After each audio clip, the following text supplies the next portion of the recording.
तो दोस्तों आप सभी ये कहावत तो जानते होंगे कि जब अपने दुश्मन को बल के माध्यम से हराना मुश्किल हो जाए तब हमें बुद्धि का उपयोग करना चाहिए। और आप सभी इस बात को जानते हो कि दुनिया भर के अंदर चीन ने अपनी सबसे बड़ी नौसेना बना ली है। चीन के पास इतने जहाज और पनडुब्बियां हैं कि उतने जहाज और पनडुब्बियां अमेरिका के पास भी नहीं हैं। हालांकि क्वालिटी और ताकत में अमेरिका के हथियारों से यह कमजोर हैं, परंतु फिर भी संख्या के मामले में चीनी नौसेना नंबर 1 पर पहुंच चुकी है। और यदि ऐसे में भारतीय नौसेना और चीनी नौसेना का आमना सामना हुआ तो दोनों तरफ से भारी भरकम नुकसान होने की संभावना है। और दोस्तों चीन के पास तो संख्या में भारत से पनडुब्बियां और डिस्ट्रॉयर शिप वगैरह सब ज्यादा हैं, तो यहाँ पर भारत के लिए थोड़ा एक डिसएडवांटेज बन सकता है। और बस भारतीय नौसेना की इस कमी को दूर करने के लिए भारतीय वैज्ञानिकों ने एक गजब का जुगाड़ लगाया है। और इस जुगाड़ के माध्यम से भारत के पास पर्याप्त मात्रा में हथियार होते हुए भी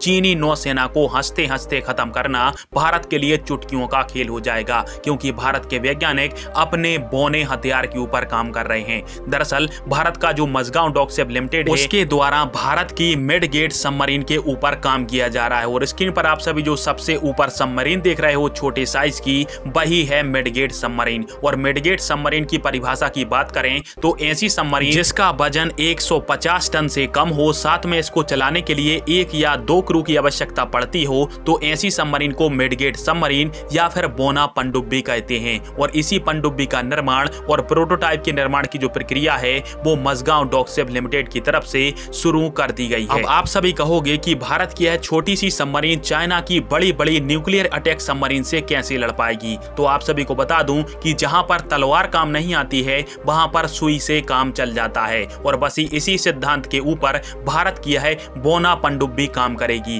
दरअसल यह जो पनडुब्बी है वो साइज में लगभग 45 से 50 टन के आसपास की वजनी है। और यह इतनी छोटी होगी कि दुश्मन देश के डिस्ट्रॉयर शिप और जो पनडुब्बियां हैं उनके नीचे चलती रहेगी और दुश्मन देश की पनडुब्बियां और उनकी नौसेना को भनक भी नहीं लगेगी। साथ में दुश्मन देश के द्वारा जो भारत के खिलाफ माइंस लगाए गए होंगे उनको यह सबमरीन डिसेबल कर सकती है, या फिर उन्हीं देशों के खिलाफ इन्हीं माइनों का यह सबमरीन उपयोग कर देगी। इसके अलावा इसको एक बार रिफ्यूल करने में यह 12,000 किलोमीटर तक भारत के क्षेत्र की निगरानी रख सकती है। और जैसे ही इसको आदेश दिया जाएगा यह अपने टारपीडो के माध्यम से दुश्मन देश की बड़ी बड़ी न्यूक्लियर अटैक सबमरीन को आसानी से ध्वस्त कर सकती हैं। और इसका आकार छोटा है जिसके कारण से दुश्मन देश की पकड़ में यह आसानी से नहीं आएगी। और जल्द ही भारत के वैज्ञानिक इसको बनाकर तैयार कर लेंगे, जिसके बाद शुरुआत में 6 की संख्या में मिडगेट सबमरीन को भारतीय नौसेना खरीदेगी। और बाद में यदि भारतीय नौसेना को यह हथियार ताकतवर लगा तो पूरी की पूरी जो फौज है